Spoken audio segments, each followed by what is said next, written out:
En la primavera de 1916, Lenin escribe: "El imperialismo, fase superior del capitalismo". Ahora nos dicen que un nuevo capitalismo globalizado y salvaje ha superado el concepto de imperialismo. ¿Realmente está desfasado o lo que Lenin publicó hace más de un siglo parece escrito ayer?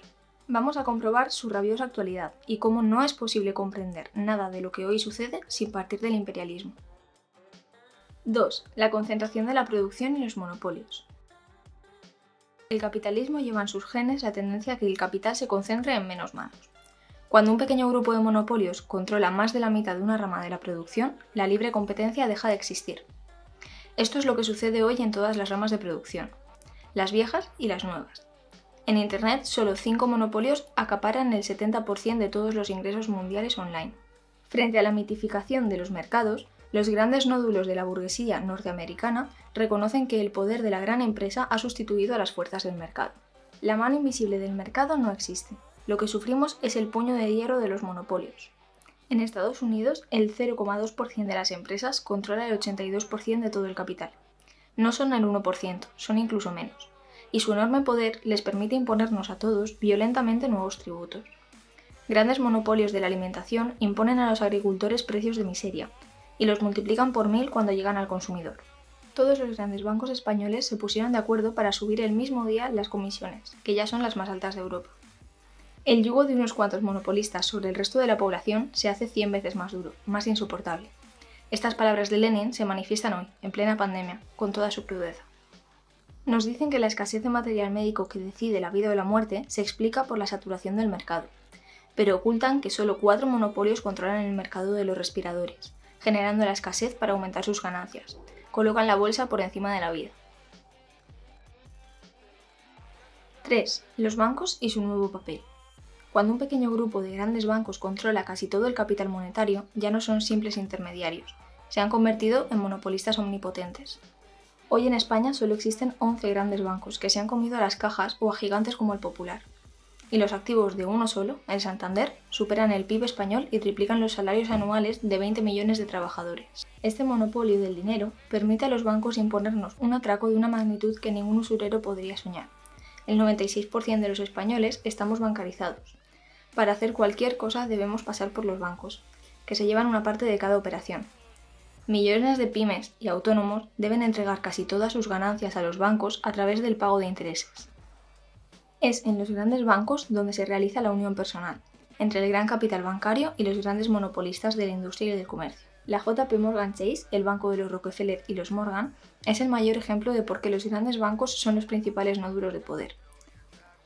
Mantiene una influencia dominante sobre 23 grandes monopolios y tiene participación accionarial en 5.084 grandes empresas del mundo y presencia e influencia sobre los 120 bancos centrales y 130.000 empresas en más de 70 países.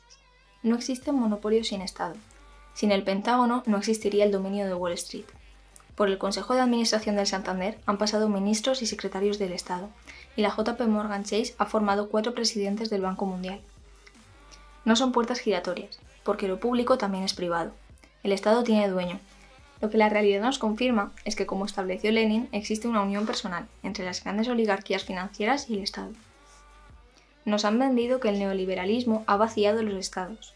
La realidad es la contraria. Vivimos en el momento de mayor intervención estatal. El problema es que ¿al servicio de quién? Los hechos nos dan la respuesta. El Estado, que nos ha impuesto los mayores recortes de la historia, le ha regalado en la última década a bancos y monopolios casi 400.000 millones. 4. El capital financiero y la oligarquía financiera.